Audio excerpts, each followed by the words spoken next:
Hi, and welcome to SEVA 2020 Winners Wheel. I'm Nabayo, and this year's SEVA contest had over 600 entries submitted in a total of 5 categories: creative expression, documentary, instructional, public service announcements, and school news. Today we're going to take a look at this year's winning videos. Get ready, here we go.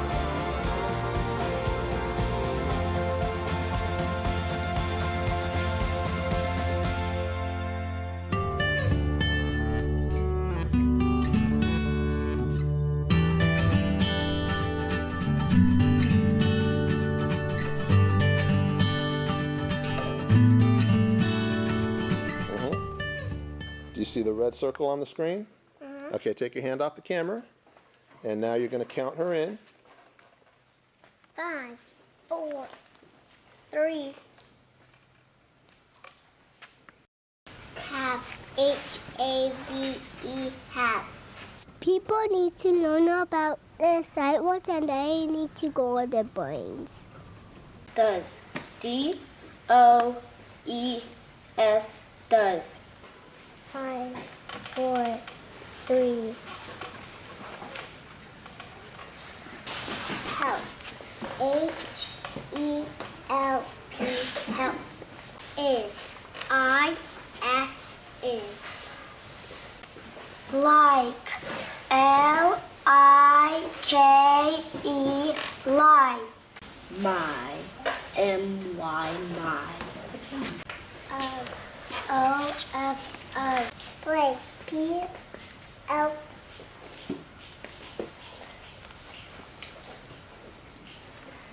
P-L-A-Y, play.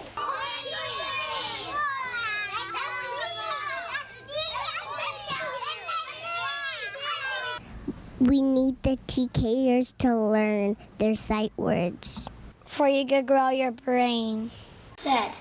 S-A-I-D, said. She. S-H-E, she. The. T-H-E, the. They. T-H-E-Y, they.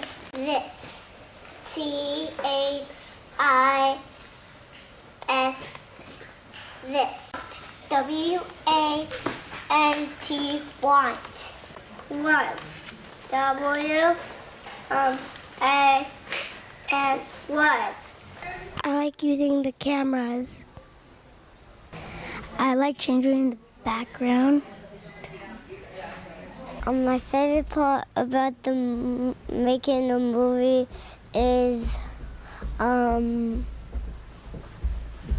the sight word, doing the sight words. We, W-E, we. What? W-H-A-T, what? Where? W-H-E-R-E, where? W-H-O-U.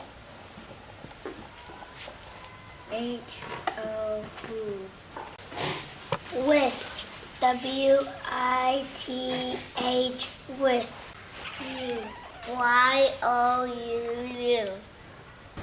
U. Y-O-U-U. Y-O-U-U.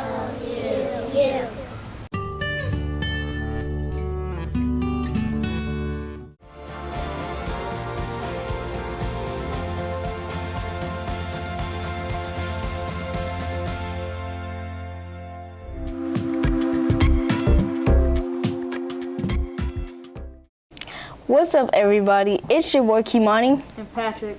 and we're going to teach you guys why we love music. So this is what we have so far.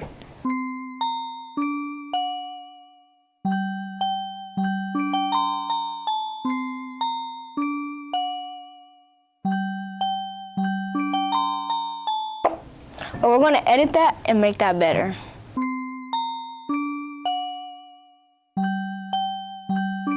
So we found something that could fit it, and let's listen to that one. Look.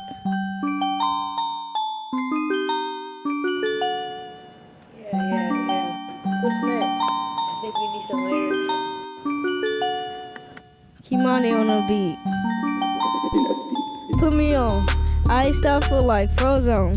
If you run with the check, then I might go. Put me on. I stop for like Frozone. If you run with the check, then I might go. I don't doze when I spit, it can't go wrong. Banked up, ain't no stopping till my money long. I was gone, now I'm back, now I'm finna blow. You sound stupid if you rap, but ain't got no flow. Listen, I'm just trying to get this cake. Went to my phone talking about you on a date. If I don't text, you should know it's too late. Banked up, don't eat off my plate. When you're the greatest, that's when people hate. Got a small circle for the reals, ain't no fakes. Give me a break, you been flaking every day. Say, give me a break, you been flaking every day. Put me on, I stop for like Frozone. If you run with the check, then I might go. I don't doze when I spit, it can't go wrong. Banked up, ain't no stopping till my money long. I was gone, now I'm back, now I'm finna blow. This is it for the video, hope you liked it.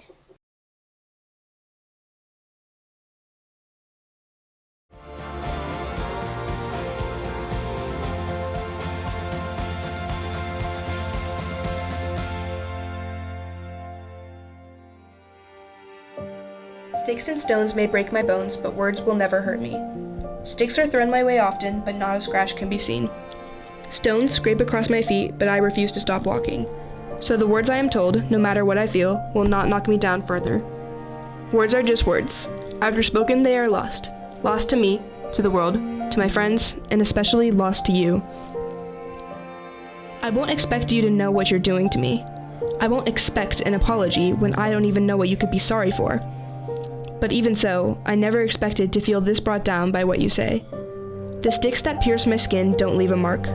The stones that crush my balance are soon forgotten. And the words that leave your mouth will do the same.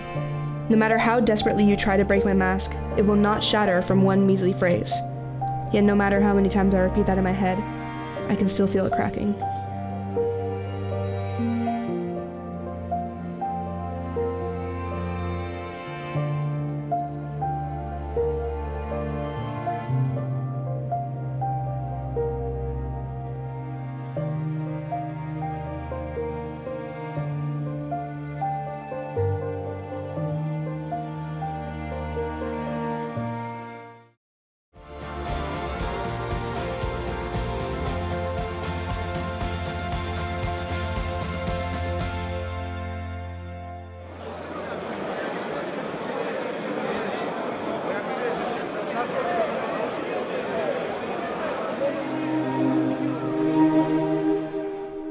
Where is my voice? What is my voice? I don't know. I can't tell. It's mine. I know it's mine because it has to be. Whose other voice could it be? Could be my parents, or my friends, or anyone else besides myself. Am I original or creative?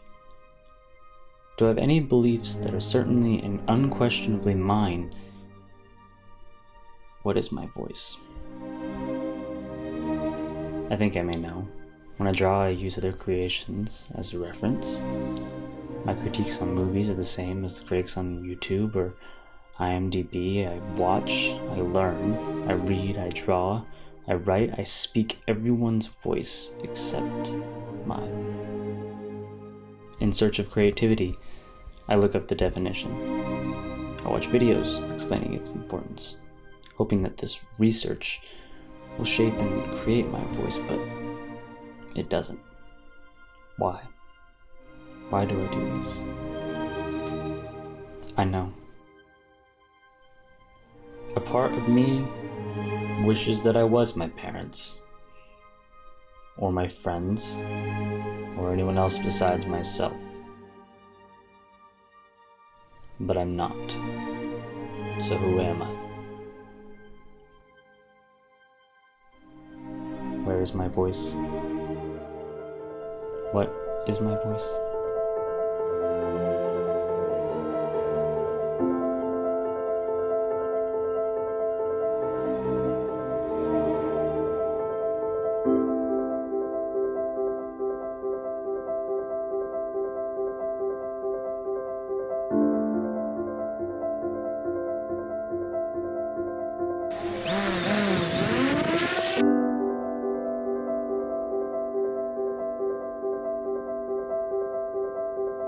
I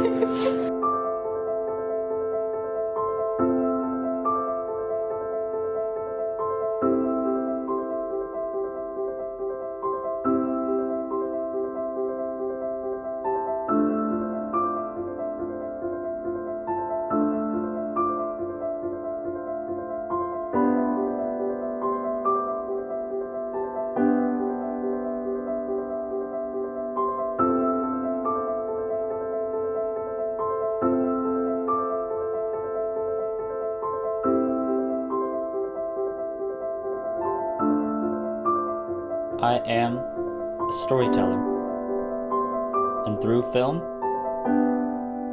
I found my voice.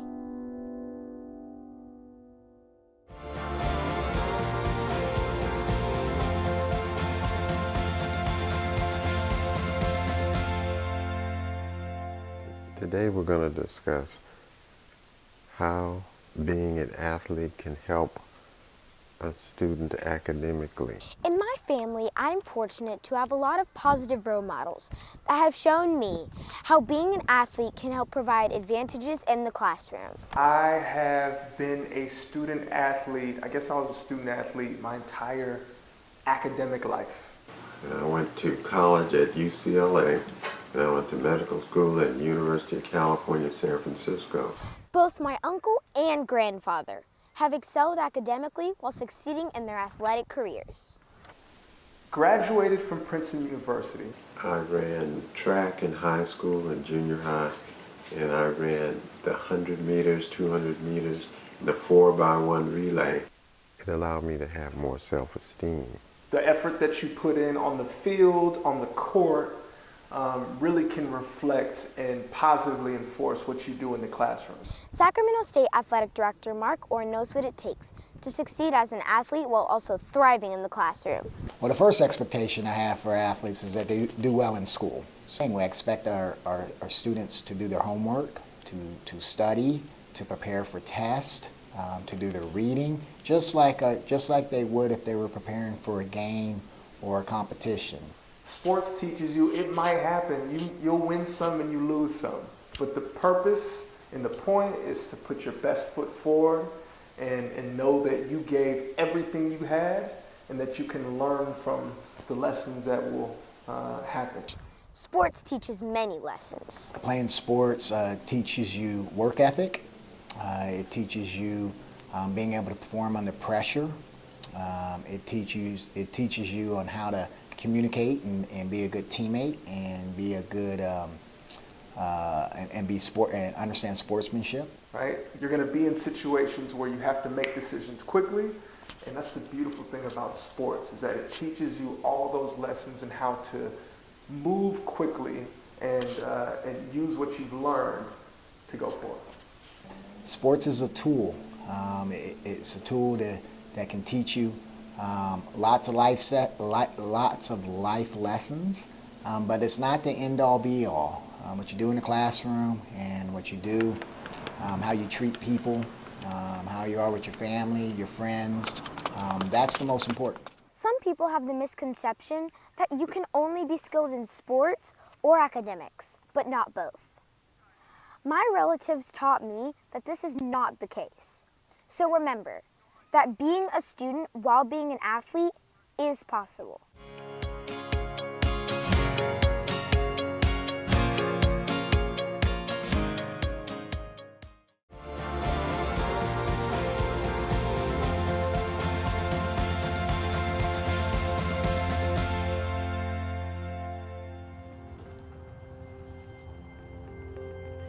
Ugh, so hard. Math is difficult, and I'm not the only one.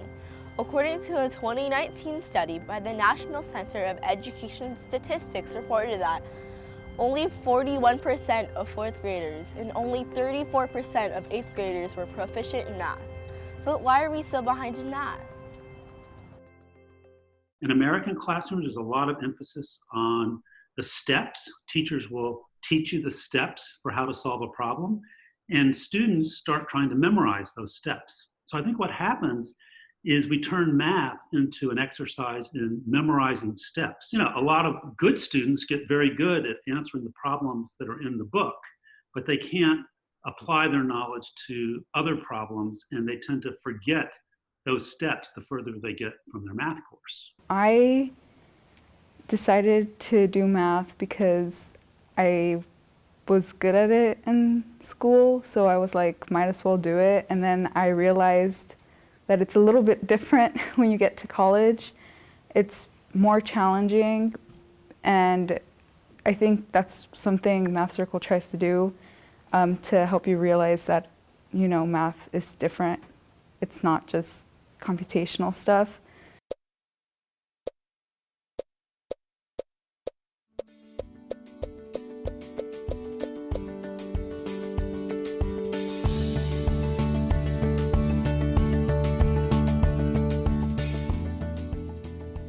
The UC Davis Math Circle and Junior Math Circle are programs that teach kids how to think about math as a problem to be solved instead of just a list of steps to remember.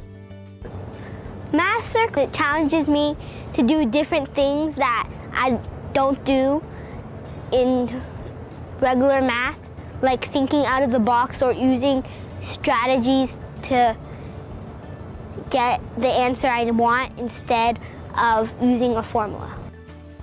It was pretty hard because I kept on getting stuck in making mistakes. Math is a sort of training of you think analytically and how to think about problem, not just calculation. So this is what I see the main point of having her attending Junior Math Circle, because you can see different kinds of problems. It's not just about calculation. Even though Math Circle can greatly benefit students, many students struggle in the beginning. She couldn't understand, she didn't know all the answers. And we talked about it, and this is supposed to be fun, something for her to explore more about math, and that was what she really wanted to do. So the second week, same way, she did not want to go. In the beginning, he felt it was very hard, and he doesn't want to go. And in class, I think he did not participate, and when he come out, he just wanted to go home. I feel like I'm just gonna explode, and I'm rolling on the floor, and I'm lying down, and I feel like I can't do anything. Kind of overwhelming, because there were a lot of people, and I didn't really know that many stuff. In the first class, as soon as I came in, I saw her after class, and I asked her how was it. She started crying. It was so hard for her. And she was sure she's the only person in class that doesn't know anything, and that she's the only one who couldn't answer any of the answers of the question, and she just said, I don't want to go there ever again. And then we came back a week after a week. When it was getting close to toward the end of the session, one day when I picked it up, she said, "Wow, Mommy, I could answer the question." And I raised up my hand and answered it. She was so excited. So after that, we decided to continue. We do the problems together at home.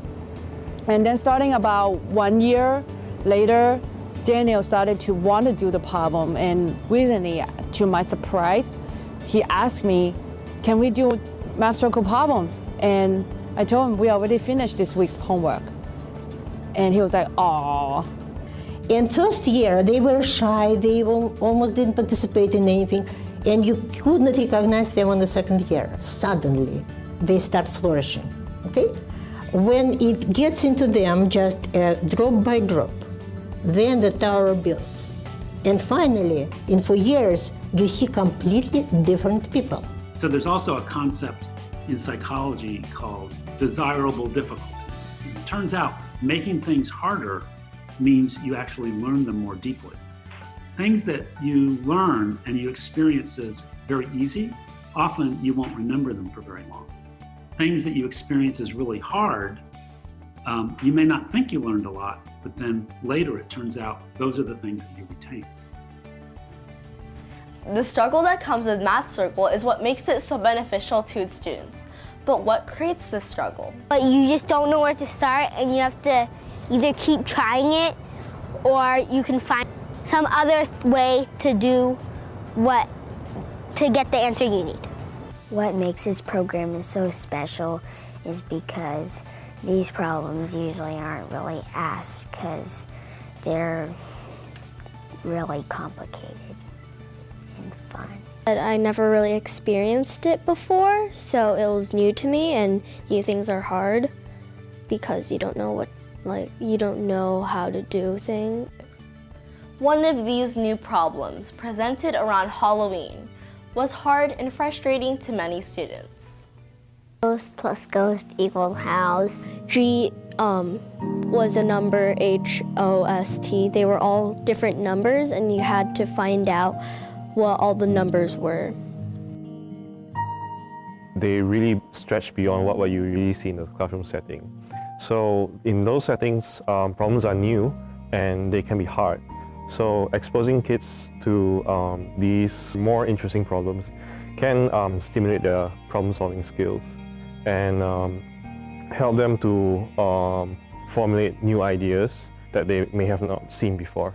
The problem earlier, which had like an equilateral triangle and a hexagon, how do you find the area of the hexagon? So this kid just drew a picture of it and he just said, yeah, it's just 6, like by the given data. And we didn't have to use any formula to do that. That helped me gain new perspective that you don't need to have the formula all the time. You can just see the picture and do it. Math isn't just a list of steps to be memorized or a series of formulas to follow. You don't need to be a math person to understand how math works. Programs like Math Circle can help students to understand the concepts behind what they're learning instead of just memorizing formulas, and help them become more proficient in math.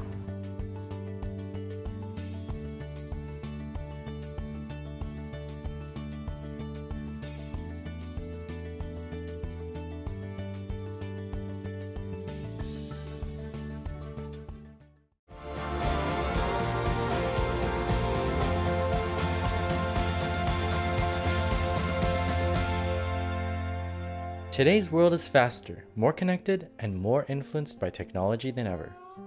For better or worse, it controls almost every facet of our lives. But a new kind of technology is running rampant in today's world: automation. But what exactly is it? Automation is the use of primarily self-operating equipment to streamline tasks. For decades, the widespread adoption of machines concerned the public, who feared oppressive robots would strip workers of their jobs. A typical factory in the mid-20th century looked like this. While robots weren't very popular, some companies had begun to employ the first rudimentary automatic systems. Fast forward to the present.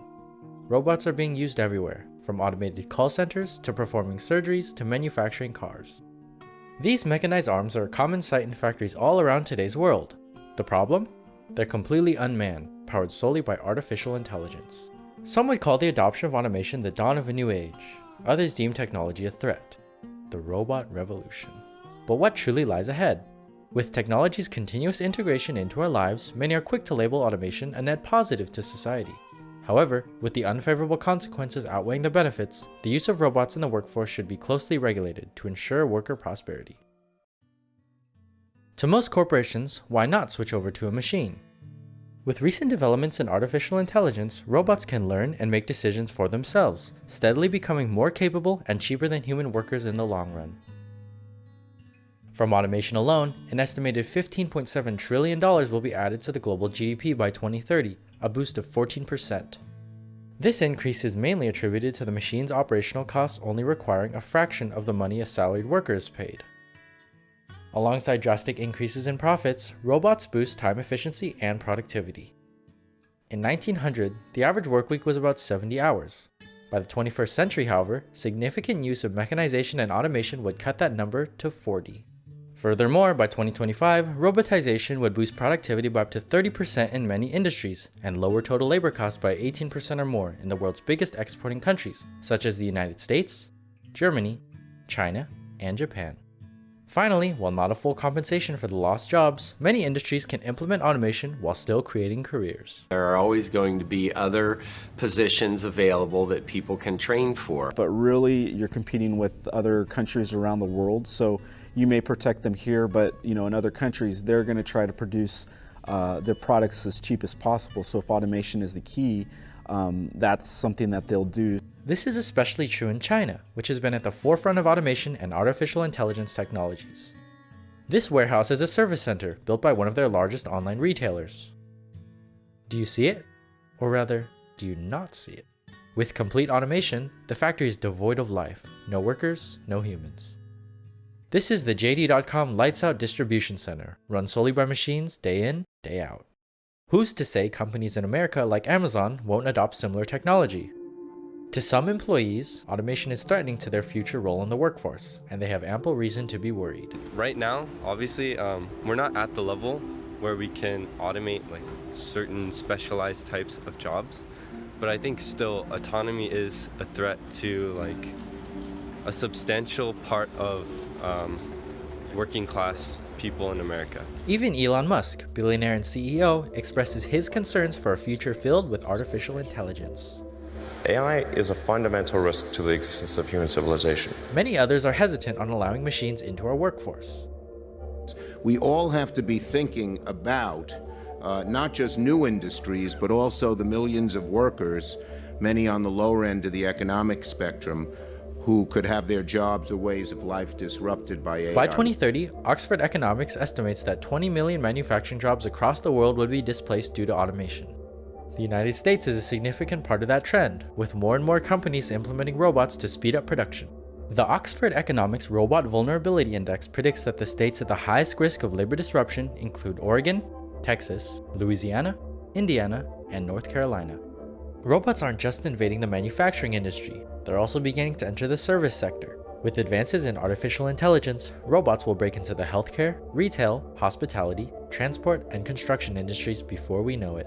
Automation where robots handle personal information poses a concern for the privacy of consumers. Oh yeah, there's definitely risk to security. I mean, anything that's connected to the internet, provides the potential for people to be able to access those pieces of equipment. The biggest question is, how do we address this eminent issue? How could we experience the benefits of automation while still exercising caution? There's actually a lot of rules and laws that still need to be created, right? Because we still don't know fully how AI will affect everything. The robots should work alongside workers, not in place of them. There needs to be a balance between the potentially endless benefits and disastrous social dislocation that will come with automation. This is the challenge that our future president would have to solve. And the biggest challenge for your new president, when we think about how we're going to employ more people here, is going to be also technology. Forward-thinking, proactive solutions need to be developed. Whether a rebuilding of America's infrastructure or innovative welfare programs such as the Universal Basic Income, something must be done. The first step to combat this predicament is to strictly regulate the implementation of automation, keeping workers a priority so that society can evolve to tackle the robot, before the machine evolves to tackle the man.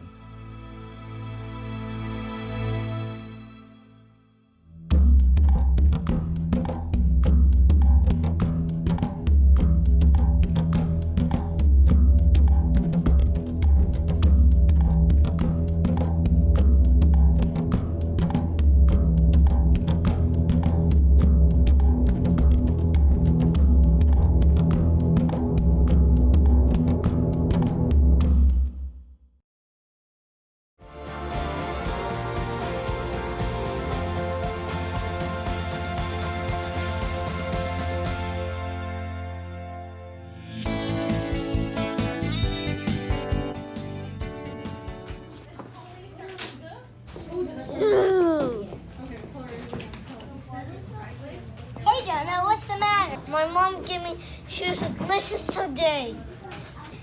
Do you not know how to tie shoes? Oh, it's just so hard. I can teach you how. First, cross your laces so they look like an X. Next, tuck under a lace and pull through the hole. Then make 2 loops and make an X again. Last, tuck a loop, then pull through tight. Let's review the steps. Step 1, make an X. Step 2, tuck and pull. Step 3, make the loops. Step 4, tug and pull straight tight. Oh man, that wasn't so hard. Now I can wear shoes with laces every day. Thanks for your help, Millie. I'm glad I can help.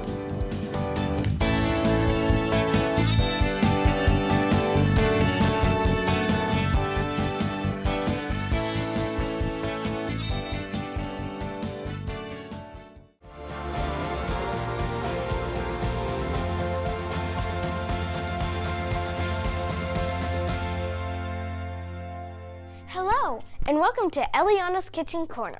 Today, we will be making simple and traditional Vietnamese fried rice. So, let's get started.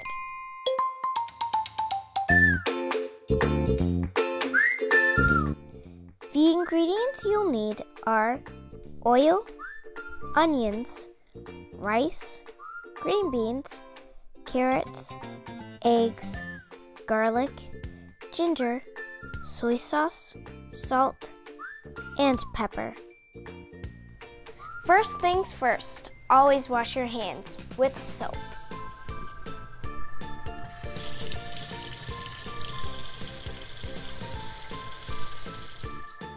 Dice up a half of an onion. Cut 1 large carrot. Cut a handful of green beans. First, you're going to start out with turning the stove to high. Then you're going to put in some oil.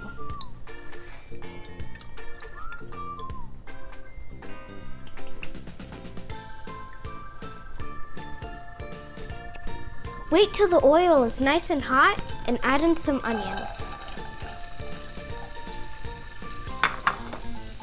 Cook your onions till they're golden brown. Now add in your rice.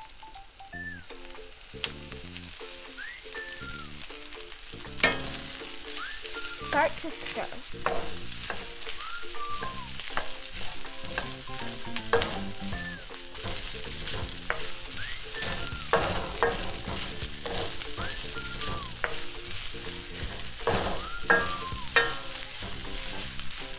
Cook the rice and onions for about 2 minutes. I like to make a hole in the middle for the eggs so they cook faster.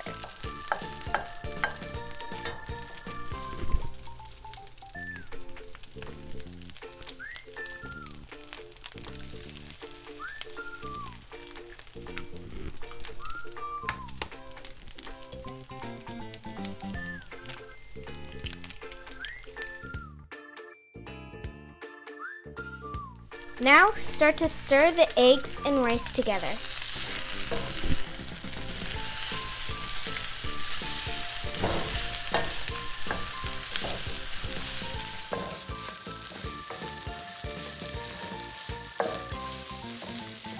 Now start to add all the veggies.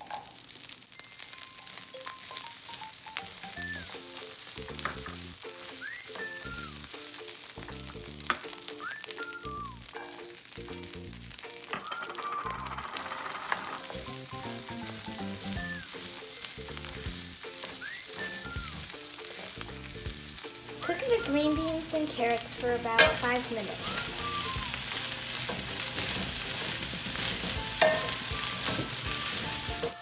Remember to constantly stir the fried rice.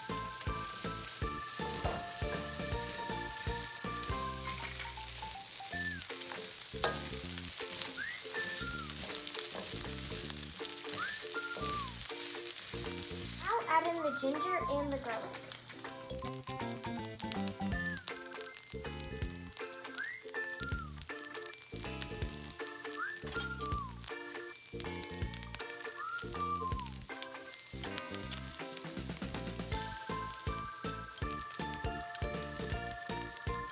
Stir for about 2 more minutes.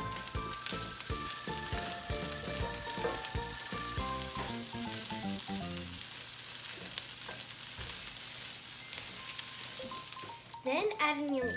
You can use chicken, pork, or beef, or even tofu.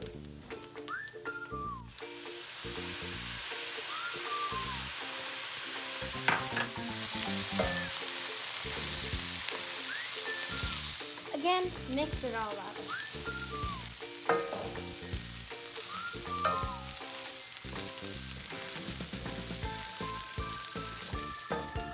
Then add in some soy sauce.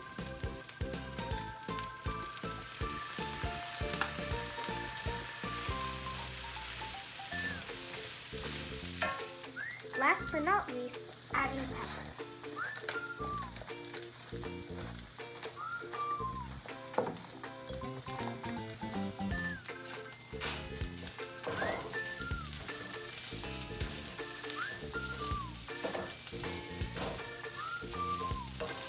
The cooking time is about 20 minutes. Now that you're done, you can garnish it with some green onions.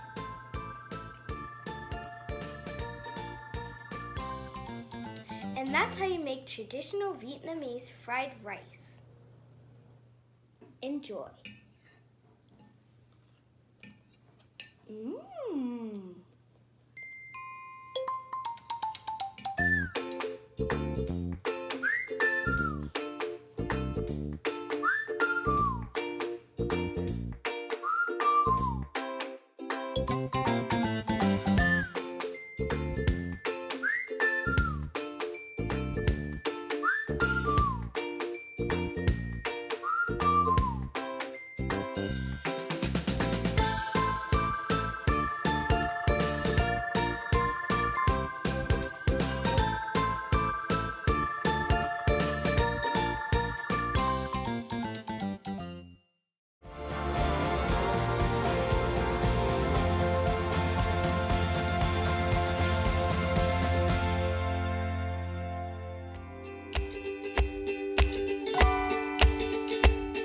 Hey, I'm Eva with Sire Middle School. Today I'm here to teach you how to host an afternoon tea party. If you think tea parties are only for little girls and old ladies, you're wrong. Tea parties are for anyone who wants to treat themselves to a fancy afternoon. Hosting a tea party is easier than you think. I'll walk you through the whole process in 3 easy steps. But first, you have to know what kind of tea party you are hosting. You might think that high tea is just a fancy way to serve tea. And afternoon tea is just tea served in the afternoon. But there's more to it than that. High tea is kind of like American dinner time. It is hearty dishes and is served at a high table. Kind of like your dinner table. Afternoon tea, on the other hand, is more of an elaborate after-school snack. It is served at a low table, like your coffee table, around 2 p.m. Afternoon tea is made up of 3 small courses, but we'll talk more about the food in step 2. First, we need to set the table. So, you've decided to treat your friends with an upgraded after-school snack. Part of what makes afternoon tea special is the way you set the table. To set the table, you will need teacups, saucers, small plates, sugar dish, a creamer, a 3-tiered serving plate,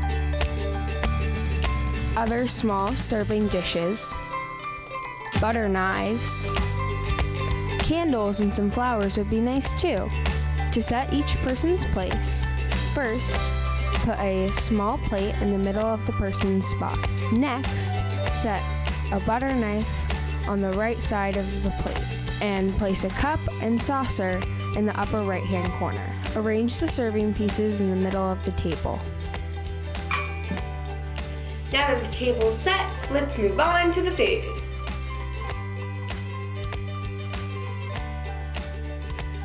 Like I said earlier, afternoon tea is made up of 3 small courses. These courses are served on a 3-tiered plate. The bottom plate holds the first course and displays savory items like deviled eggs, goat cheese on crackers, and my favorite, tea sandwiches.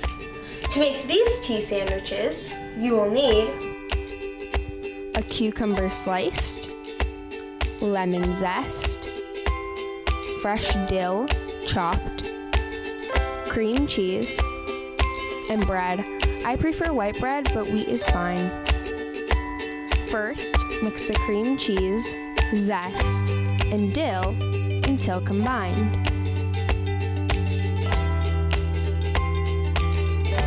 Next, spread the cream cheese mixture on one side of the bread. Place the cucumber slices on the cream cheese mixture and close the sandwich with another piece of bread. Cut off the crust and cut the sandwiches into smaller pieces. Cut off the sandwich into triangles or rectangles, and voila, they are done. Now that the first course is set, we can move on to the middle tier. The middle tier holds the second course, which is made up of scones.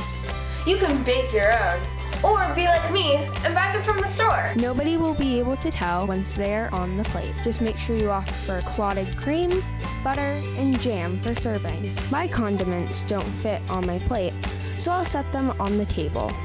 The third and final course is the sweets. I've got a selection of store-bought cookies, but you can also include mini cupcakes, chocolates, or whatever treats you love.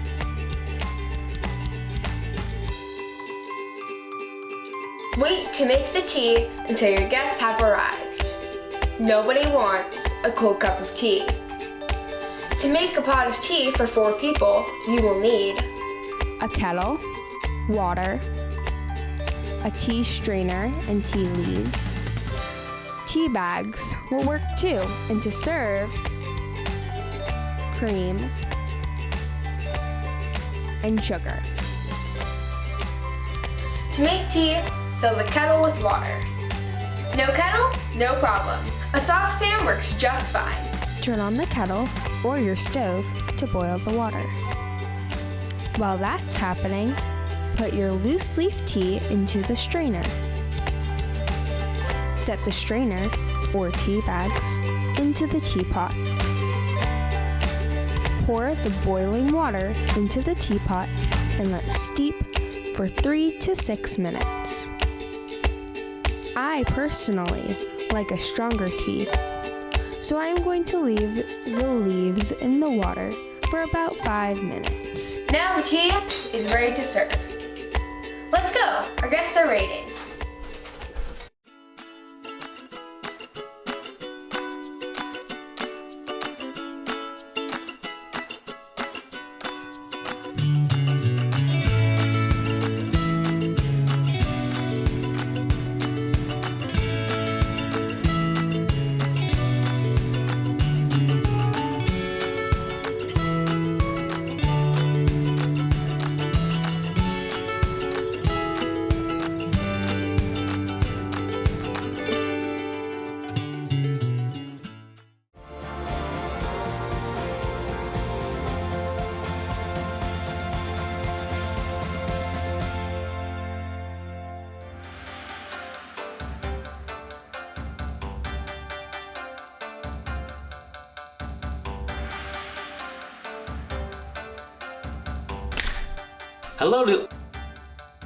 Hello? I'm a guy now. What?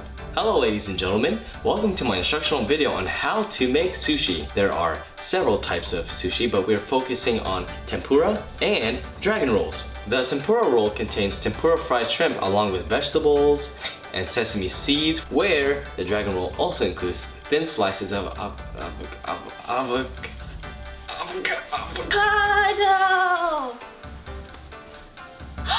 Oh, I'm back! Anyways, both containing spice drizzles. Now on to the video. The ingredients you will need includes carrot, pickled radish, cucumber, nori, tempura shrimp, 1 cup of sushi rice, 2.5 tablespoons of rice vinegar, caviar, sesame, avocado, and green bell pepper. Step 1.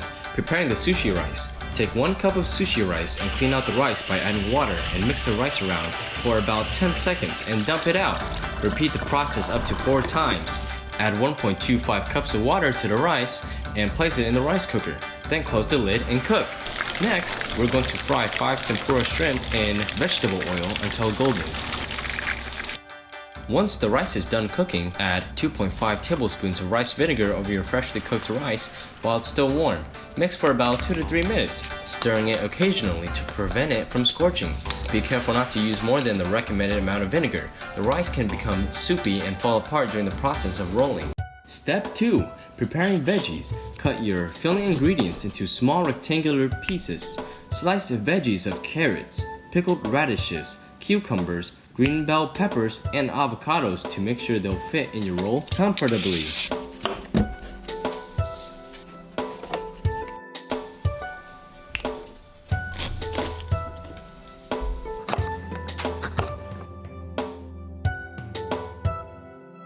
Step 3. Assembling the sushi. Place a sheet of nori on your rolling mat with the shiny side down.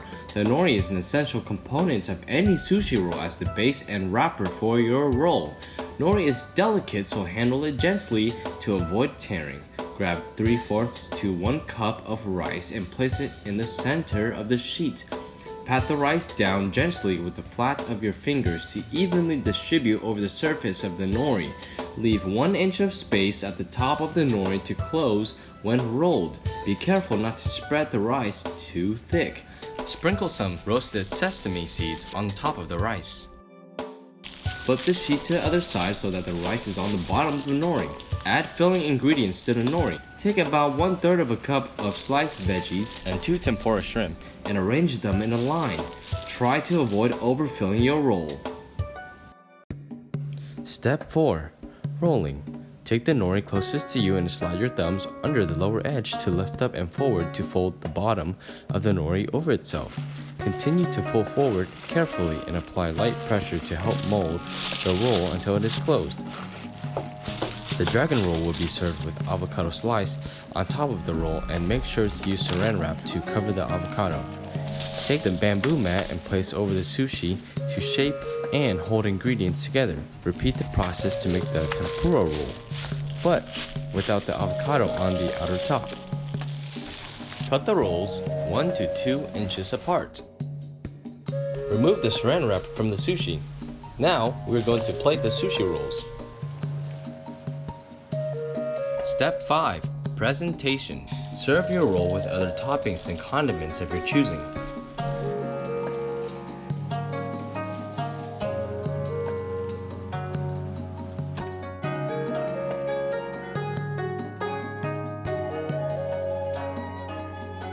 Sprinkle a pinch of toasted sesame seeds over the top of the roll to add the finishing touches. Plate your rolls with a few slices of pickled ginger, seaweed salad, caviar, and dollops of wasabi. And now we are finished. Enjoy your new freshly made sushi roll.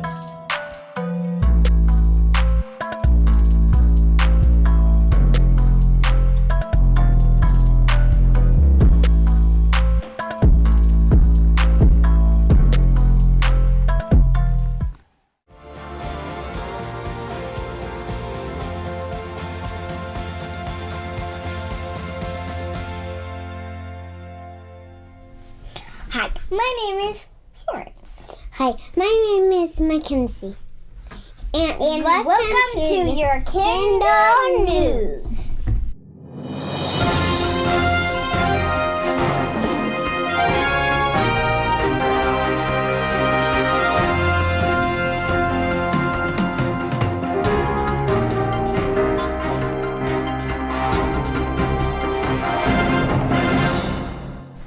Welcome back to the Kindle News. On this show, we will be talking about the 100th Day School and the Curious George play. At the 100th Day School, we dress like 100-year-old people. Like old people? Yeah! 100th Day at School today. Let's check out what activities there are. I'm Liliana. Oh, hi. I'm just here to ask you a question. Why is 100 so important? here? Because 100 is for the 100th day, and you need to know that number, so then you'll be smart. Thanks, Miliana, for telling me that. You're really smart and a great friend. Thanks. Hi, Flan. Hi. What day is it today? Why are you dressed like that? Why are you dressed like you're 100 years old, but you're only 5? It's so crazy. It's the 100th day at school. Oh, thanks for reminding me. I forgot. Oh, hi, Miss Garcia. I have a question for you. What is it? Tell me. Why do you have to help all these kids, but why can't they do it all by themselves? I was wondering the same. I like helping them out because I get to learn with you guys. Oh, I like to learn too with Miss Borman. And today, it's the 100th day of school. You get to eat snacks. So, Jessie, what are you making over here? I'm making 100 snacks. I already did that part. It sounds fun. So, Miss Van Gorpen, why is 100 so important? Why is 100 so important? Well, 100 is so important, especially for kindergartners, because that's a big number. That's the number that you guys are learning all about. That's why the number 100 is so important. Oh, thank you for teaching me that. You're welcome for teaching me. Did you know we go to a field trip to watch Curious George play? Yeah, it was really funny. He made meatballs and spaghetti. Here's some footage. Roll it!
My favorite part was when Curious George won the Golden Meatball Trophy. That's my favorite part too. So, Miliana, who is your favorite character in Curious George when we watched it? Curious George. That's my favorite part. He was really crazy. And he was very nice and loving and kind. So, Carlos, did you enjoy this show? Yeah. Why did you like this show, Carlos? Because Curious George was so funny. Oh, that's my favorite part too. That's why I liked it. So thanks for watching Curious George Great Adventures. That's our Kinder News. See you next episode. Go Dragons!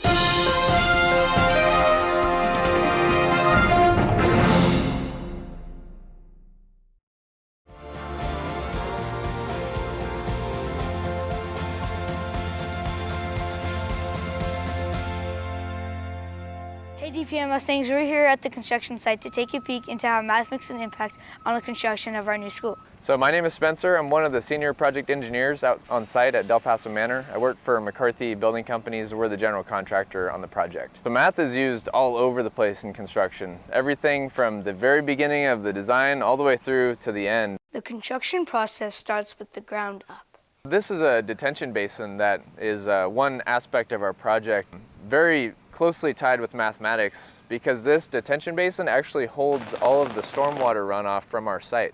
We need to predict how much rainfall we're going to get and make sure that we're not just projecting rain or runoff into the surrounding neighborhood and all of the county storm drains. So this detention basin actually was calculated and sized based on the rainfall that we're predicting. Being able to solve problems while working with others is a key component in the completion of our new school. I get to work with a team every day to problem solve and come up with solutions. We're modeling all these buildings on computers before we even put a shovel in the ground. And we're making sure that everything from the plumbing and the ductwork and the wood structure, the concrete, all the way through the finishes, that everything is going to fit in its intended place per the design. How else is math used in the construction site? A lot of important shapes are incorporated, and squares and circles are really important. We have to deal with angles a lot. We have to make sure that our buildings are straight so that all of our different trades can fit together inside the building. Geometry plays an important role in keeping the construction site dry and the neighborhood safe from flooding. I'm running the mechanical, electrical, and plumbing trades out here. All the pipes have calculations as well to make sure that water can flow, that air can flow through ductwork. Pipes that go through the structure, they feed water to the sinks. They take waste outside of the building, off-site. We put so much time and effort into reading physical paper and drawings, trying to understand what this thing is going to look like in 3 dimensions. And after you spend months and years putting our best effort forth to understand the plans, once you see it come together and we say, yeah, we got this, it's a really rewarding feeling when you get to put physical time and effort into the job and then see it be complete and say, you know what, I had a hand in that, and that's pretty cool.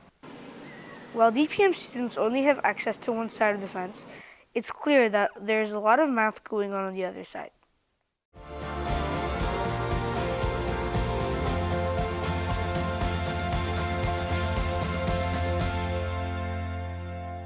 Live from Scout Studio is Things to Talk About.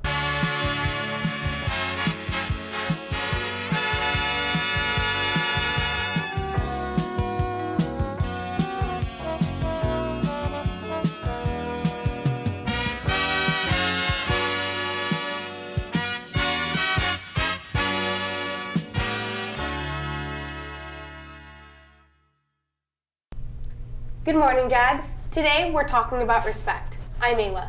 I'm Sanjitha. I'm Erin. I'm Victoria. And I'm Jaya. We have a lot of things to talk about, so let's get started. Well, what is respect and how do we show it? Sanjitha, do you know? Well, to me, respect is something that you can show to your peers. Hey, Erin, what do you think? Well, I don't know what respect means, but I think we should show it to our campus and community. What do you think, Victoria? I think respect is being kind to your peers and having a positive attitude. What do you think, Jaya? Well, I think respect is just simply saying good morning to your peers and teachers. Respect is a really big word here at Toby Johnson, with its own important meaning to it too. Respect is one of our PBIS words, along with safe, kind, and responsible. Speaking of respect, today's question of the day is about respect. Let's go to Allison for more. The Merriam-Webster Dictionary defines respect as giving someone high or special regard. But what does respect mean to students here at TJMS?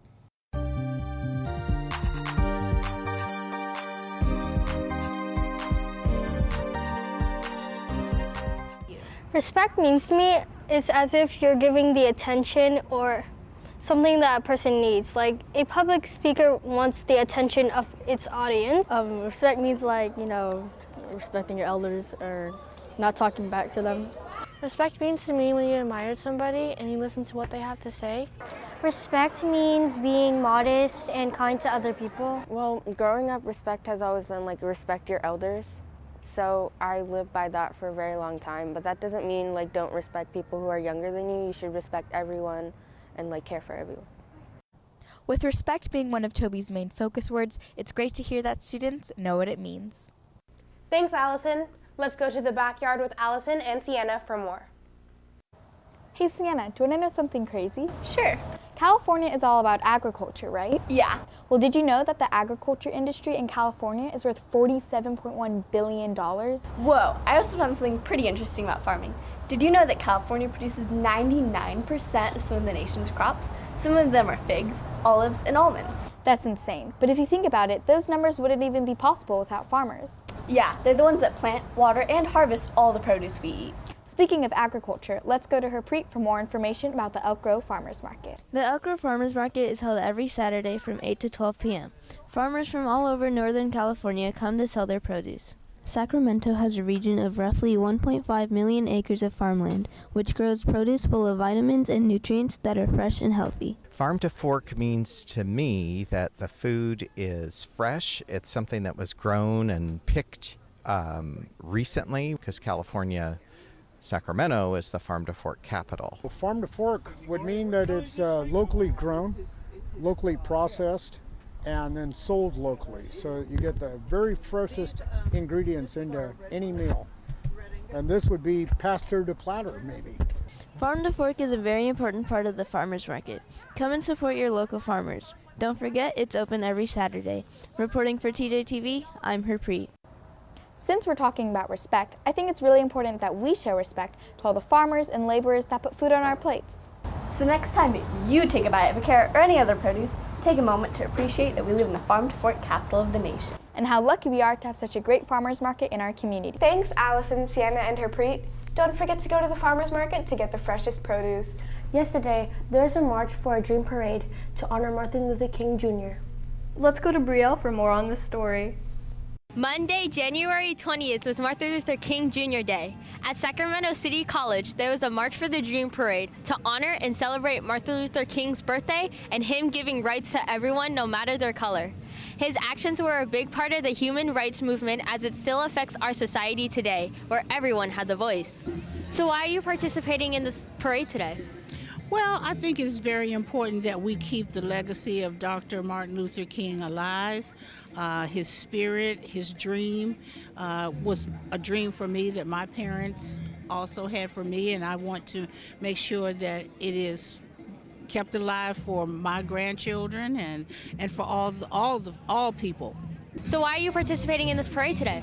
So the city of Elk Grove is the 6th most racially diverse city in the nation. So we fully support diversity, inclusion, and having the community come together as one. So we really wanted to come out and show our support for the city of Sacramento and our community as a whole. So why are you guys participating in this parade today?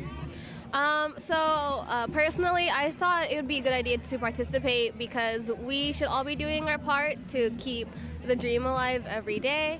And, being able to see everyone come together like this really gives me hope. So, yeah. Well, if you know us, we're all part of City Year, and this is one of the volunteer services options we can pick. And so I think his Martin Luther's dream really, it's important. Yeah, we're all part of City Year, so we're dedicating a year of service to the city. So participating here, honoring MLK, was a perfect opportunity for us. Martin Luther King Jr. once said, "As we walk, we must make the pledge that we shall always march ahead. We cannot turn back." This march is bringing the community together to cherish the special day of Martin Luther King's achievements and his influential actions as a civil rights leader. Reporting to TJTV, I'm Brielle Dam. Thanks, Brielle. Martin Luther King Jr. made a huge impact on our society today. It's amazing how he continues to motivate people to show respect to one another. We'll continue this conversation after this quick break. RESPECT.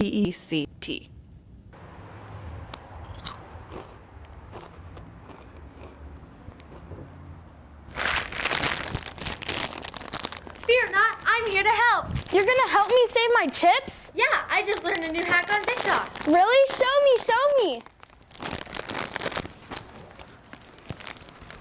All right, all you have to do is fold it 3 times down and then flip it over. Fold the sides in, bring it towards you, and flip the outside inside out. And now your chips won't fall out of the bag. Wow, great, chip person. You're welcome. My chips. RESPECT. The theme for our team's display cases is respect. Our art and home ec teacher worked together to make it special. Sanjita put together a report to show us more. Miss Albiani put together cases that are all about respect, one of our PBIS words.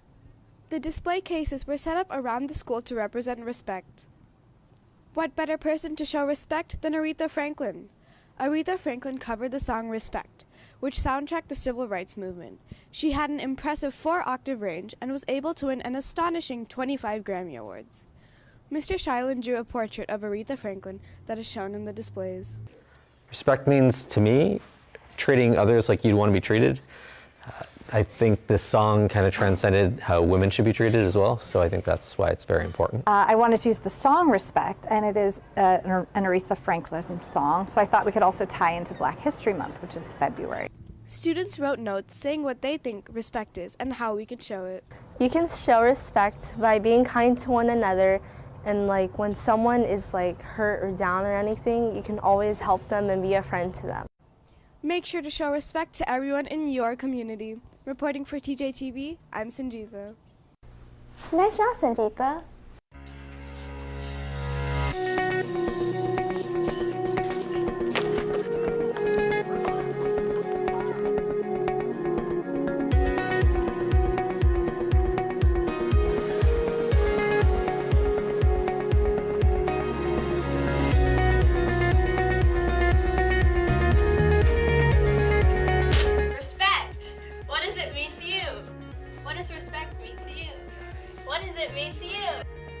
I think respect means treating things nicely and treating other people how you want to be treated. I think that respect means thinking about the people around you and behaving in a way that is mindful of your impact on others. I think respect means being considerate of other people's feelings and treating them the way you would like to be treated. How long do you think Brielle was running? I think about a minute. Oh, got a minute? I know we got a minute. Then we've got time for cake. Let's learn how to make a delicious banana cake from Pauline Ventura.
Yum, that looks amazing. I'd love to have a piece of that cake while reading my favorite book. There are so many books out there. Let's go to Allison to learn more.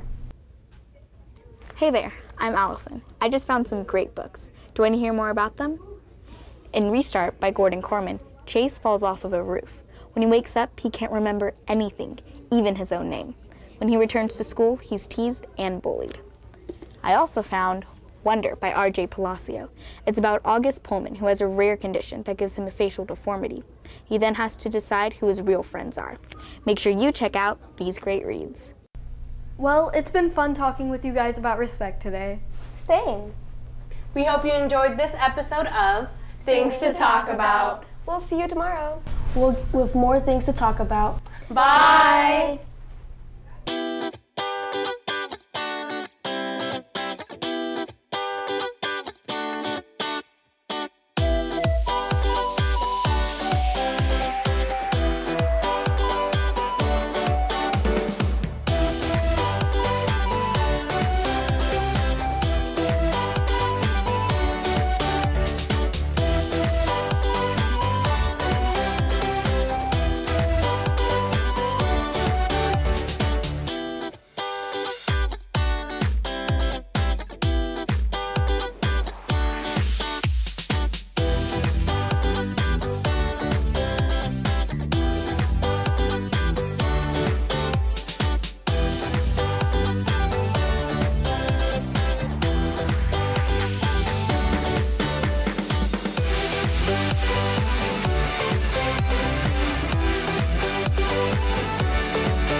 university at the end of West Tarrant Drive is building a hospital right next door to itself. This idea comes with much controversy. It's in a great location. You've got I-5 on one side, you've got Elk Grove Boulevard, which is a major corridor. You have open space on one side, and we're adjacent to a, unfortunately, struggling shopping center. This isn't exactly the best location for a hospital in Elk Grove.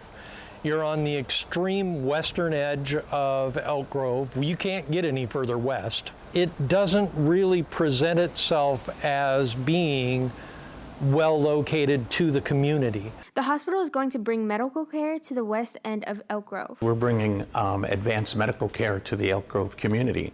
The California North State University Hospital, however, is being built on top of the pre-existing Stone Lake Landing Shopping Center, displacing all the businesses inside it.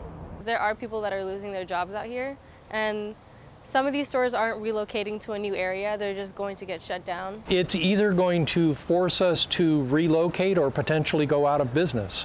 Not all businesses are being kicked out. It's going to bring business to our store, Oz Korean, and Shell gas station. Not only does this affect the shopping center, it also affects the surrounding community.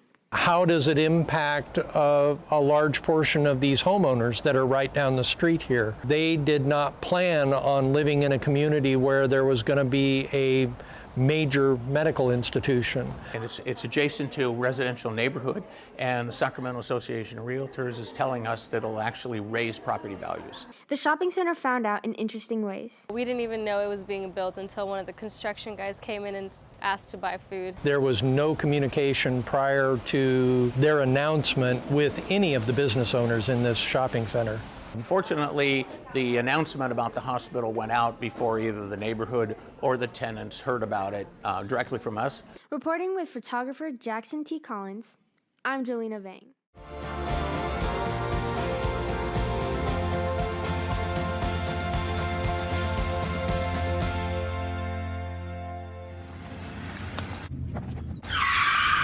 Look out! Ah! We almost got hit by a car. Thank you for warning me.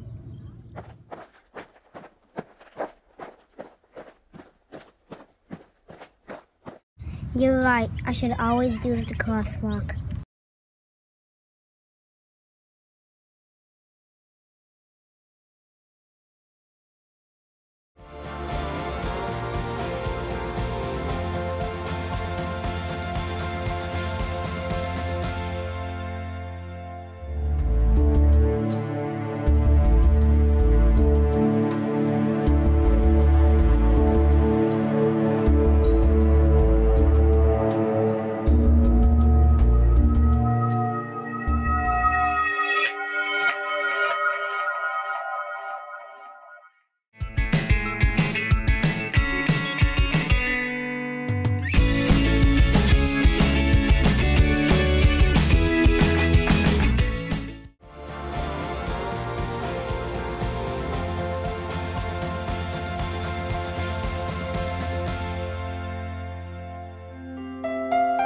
Hi, my name is Marnie Musser, and I work at the Sacramento SPCA on Florin Perkins Road. Would love, love, love if you could do two things for us. One, give us donations. We're always looking for blankets, for towels. Blankets this time of year, especially because we have these beautiful dogs here and it's getting a little chilly. We would also love you to come down Wednesday through Sunday and adopt one of our beautiful dogs.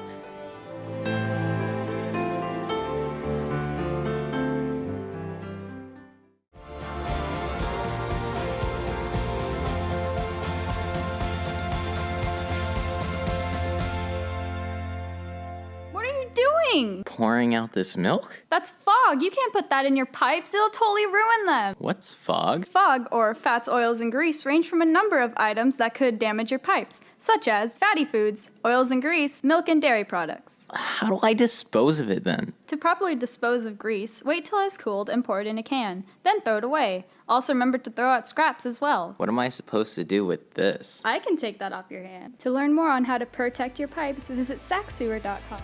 There you have it, all the winning videos from the 2020 Student Educational Video Awards. Thank you for all the student producers that submitted content this year. Be sure to join us for SEVA TV throughout the school year as we share more videos and interviews from our local student producers. For more information about the SEVAs, please visit secctv.org.